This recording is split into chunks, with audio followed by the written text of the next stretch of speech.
a week to go before the Beijing Olympics. Let's take a look now at some of the latest updates on that as we run into the final stretch. Iraqi athletes are being allowed to participate in the Beijing Games after the International Olympic Committee reversed an earlier ban. Iraq will be able to send at least 5 sportsmen to Beijing after missing last week's deadline to enter athletes for the rowing, judo, archery, and weightlifting competitions. On Wednesday, the International Rowing Federation announced that 2 rowers were being allowed back into the men's double scull competition, and early on Thursday, an Iraqi archer was also allowed in. A spokesman for the International Weightlifting Federation said an Iraqi competitor might be placed on standby in case an athlete from another country drops out. The biggest ever Brazilian Olympic delegation hopes to give its best ever performance in Beijing. Volleyball and sailing are the South American nation's best events, providing 2 gold medals each. Even Brazil won a record 5 gold medals in Athens 4 years ago. A record 272 Brazilian athletes have qualified for the Games. Brazil is not only looking for success in the competitions, but also seeks new prominence in the Olympic family. Rio de Janeiro is bidding to host the 2016 Olympics, hoping to bring the 100-year-old Olympic Games to South America for the first time. U.S. volleyball fans gathered in Los Angeles on Wednesday to extend their best wishes to the country's men's national volleyball team ahead of their trip to China. Fans are hoping that the team, which captured the title in this year's Volleyball World League, will win gold in Beijing. Besides athletes, media staff from around the world are also busy preparing for the upcoming Games. Belgium's French-language television network has sent its largest ever broadcasting team to Beijing.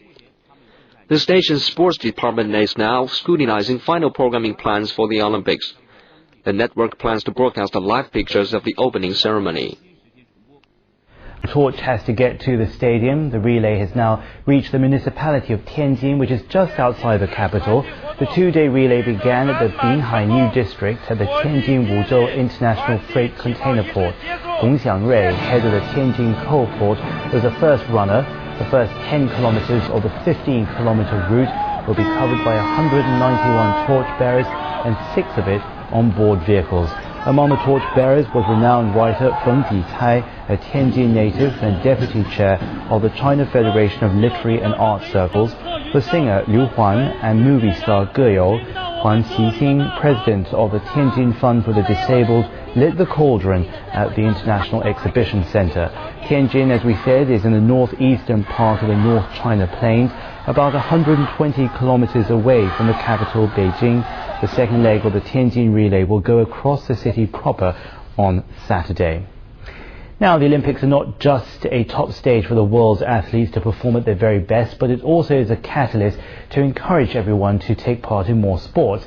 As one of the co-host cities of this summer's Beijing Olympics, neighboring Tianjin will be the site of some of the soccer matches. Zheng Ziwei went there to check out the local enthusiasm ahead of the big competition. Weather permitting, they come here to exercise almost every morning. This group of elders is practicing a traditional Chinese soul dance. But they are only a small portion of the park's regular visitors.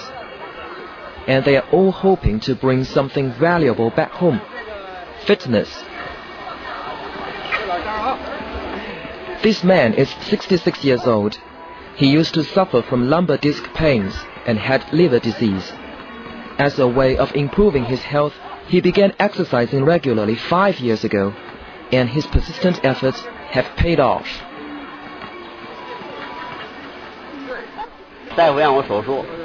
Doctors once recommended surgery. I worked out on the equipment every day. Now I no longer feel any pain in my back. I used to have difficulty in standing and walking long distances. Now I can do both easily. It's no problem for me to walk a few kilometers at a time.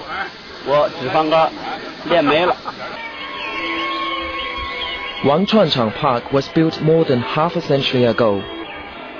Located in the populous region of Tianjin, the park only offered limited apparatus for visitors to exercise on in the past, such as these steel bars. But as the desire to exercise grew among the citizens, local authorities decided to make the most of this 6-hectare park. Renovations started in 2001, funded in part by the sports lottery.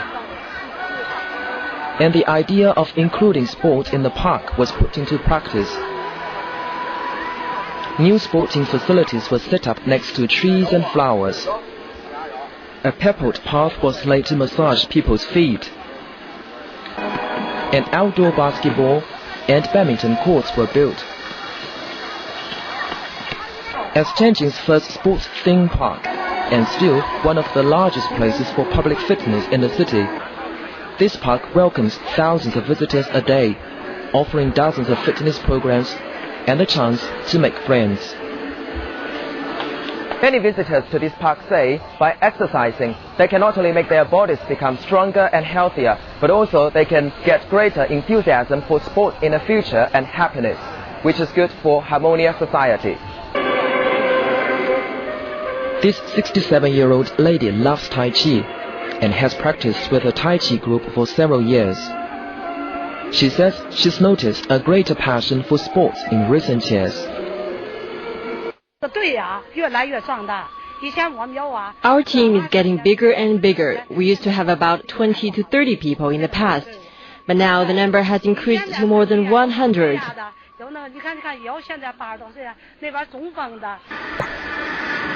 With Beijing's successful bid for the Olympics and a nationwide fitness campaign, public awareness on health issues is increasing all the time in China. Tianjin has taken the lead in China in getting its citizens to exercise by increasing investment and organizing various fitness activities. Surveys show more than 4 million citizens in Tianjin regularly participate in sporting activities. That's over 40% of the city's total population. And the quality of performance is also high. The average exercise space in the city has increased by 2 square meters per person compared to the mid-1990s. Wang Hong has witnessed all of Tianjin's sporting achievements. As a sports fanatic, he went to sports school and university. He's the head of the public sports office in the Tianjin Sports Bureau, where he's worked for 25 years. And he's also one of the key coordinators for the Beijing Olympic torch relay in Tianjin. The International Olympic Committee awarded him a Sports and Community Trophy in 2006 for his outstanding contribution to promoting the development of public sport. He believes the Olympics is not just for the athletes, but for the whole human race. For many, when it comes to the Olympics, they only think of a few athletes competing at venues. But the Olympics itself actually advocates public participation. It promotes a combination of education, sports and culture. This Olympic spirit and culture should be spread among the public.